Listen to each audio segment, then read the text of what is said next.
Hey, welcome back, gentlemen. It's good to have you here in this financial literacy corner. So, I'm going to let y'all know this right now. These institutions, these asset managers, hedge funds, banks, they're all bullish. I mean, they're absolutely bullish. Market is shreked right now, like literally flatline looking face, right? Retail investors, me and you and the likeness, they're all tired, going crazy, wanting to give up, saying, man, this is the lowest, and trying not to put their money into it.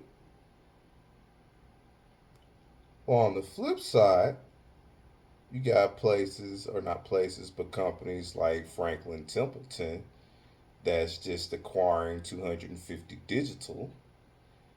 And Perkins will head the division, and Gins will serve as chief investment officer, leading the newly formed Franklin Crypto Unit alongside Franklin Templeton digital asset investment veteran Tony Percore, bringing together crypto native expertise with Franklin Templeton's global distribution to target institutional growth, reporting to Sandy Quall, the same woman that said within the next 6 to 9 to possibly 12 months, a digital wallet is going to be necessary for you to do transactions and this and that. She was not lying because that is exactly where we are right now as we speak. But Sandy Quall is the head of innovation for Franklin Templeton. Franklin Crypto will expand Templeton's existing suite of crypto and blockchain VC investment offerings and will broaden the firm's digital asset investment management platform. Franklin Templeton Digital Asset manages approximately 1.8 billion in global assets as of December 31st, 2025. This is an exciting addition for Franklin Templeton, and they're pleased to welcome Chris Seth and the 250 Digital team to their firm, said Jenny Johnson, CEO of Franklin Templeton. Together, their investment talent and differentiated strategy strengthen their capabilities in digital assets and positions them among a small group of global asset managers with a dedicated institutional grade crypto investment management team, enhancing their ability to serve clients worldwide. Crypto's institutional movement has arrived, and Franklin Crypto will help deliver global clients to navigate this complexity and rapidly evolving asset class. Let me repeat that to you again. Rapidly evolving asset class. And Franklin Templeton has created a whole crypto suite and acquired 250 Digital. Don't forget, Wisdom Tree just dropped a live XLM ETP in Switzerland as well too, and also over there in Europe. Don't forget how Ripple is making acquisitions all over the place.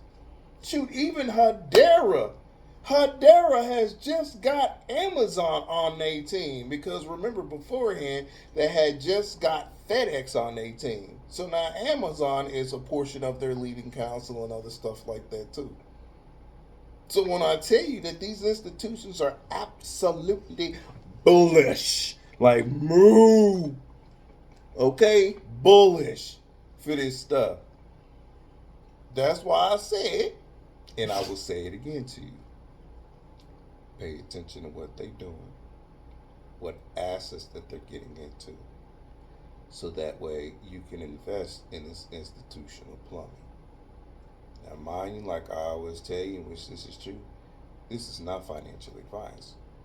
This is just to make you aware, broaden your horizon, open your mind, and then at least give you a trail to follow so you can make the right choices and decisions for yourself and for your family in regards to your financial stability or what's to come for the future for yourself as well too. But when you got all these companies are starting to look to see how they can get crypto services, and I mean even don't forget Wells Fargo and JP Morgan as well have their own stable coins of what they're utilizing. And guess what the plumbing is in the background on the back end for it, of which you can look at all their white papers and other stuff too. XRP is the institutional plumbing behind all most of that. You go look this information up yourself. So, mind you, if you got little to no money, there's applications that you're able to utilize so that way you can accumulate crypto for yourself on the side and then turn it into something else.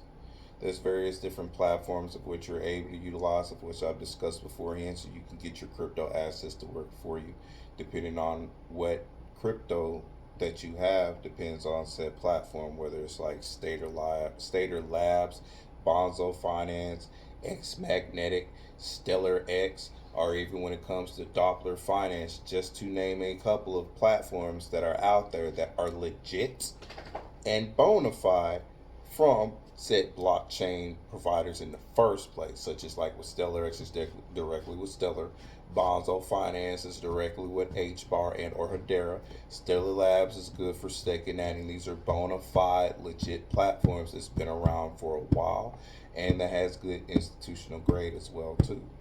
Like I said, just to name a couple of ways, so that way you can get your assets working for you. Because rolling here in the future, and I'm trying to tell y'all brothers this now, man, so y'all can be proactive about it. Because once this opportunity passes, that's it.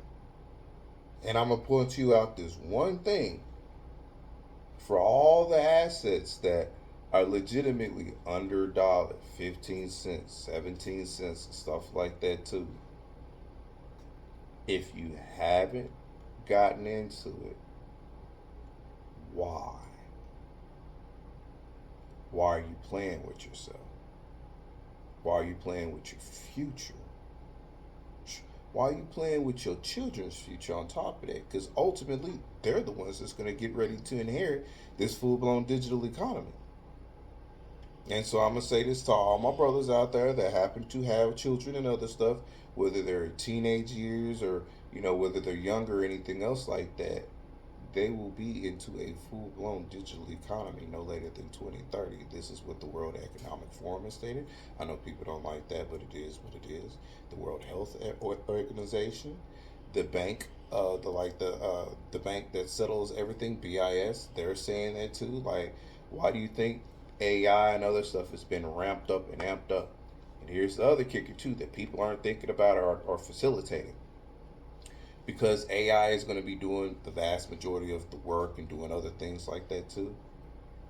AI can't take your dollars, your fiat currency. AI can't take technically your debit card and your credit card and swipe it and do transactions and other stuff. There is one thing that AI can take in regards to payments and stuff like that. That's cryptocurrency. Mind you, you got your companies out there that's dealing with X402, which is agent to agent payments, to where the only thing of what you'll do is you'll literally give your agent X amount of money and it'll have preset shit to where it's going to be able to pay for it, and it'll pay for it from there, from agent to agent. Then you got MPP as well from Stellar, which is doing the exact same thing as X402 as well too. So, knowing the fact that we have AI agents, those AI agents have wallets. Those AI agents will be doing a bunch of tasks in regards to paying for people and other stuff. And remember, we have the Clarity Act. We have stable coins that's been passed. We have the Regulatory Act. And mind you, it's the banks and these neobanks or the exchanges that are fighting in regards to yield generation for holding either stable coins or the likeness of it. So if all of this is happening, and you literally have exchanges and banks going at it in regards to who's going to give what yield, because the banks are afraid of $6.6 trillion worth of outflows going to them, in regards to the exchanges, because the exchanges give you a higher percentage on your yield in your exchange versus what you would have at your traditional banks. And I went over those numerics numbers beforehand, excuse me, in regards to what you would get in your traditional bank, what you would get from an accredited bank, even the maturation date and the amount of money of what you need to have in an accredited credit union, which is 3 months maturation date. After that 3 months time, that is when you'll start to accrue. When you can do that instantaneously on an exchange right now as you speak.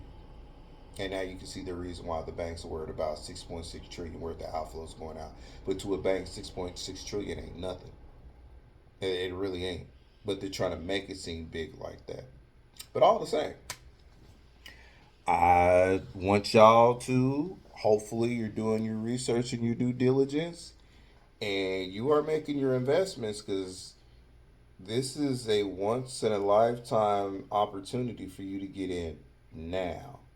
Just like those same people that wish, shoulda, coulda, woulda, wish they would have got in at the .com era because of how much money that they would have made.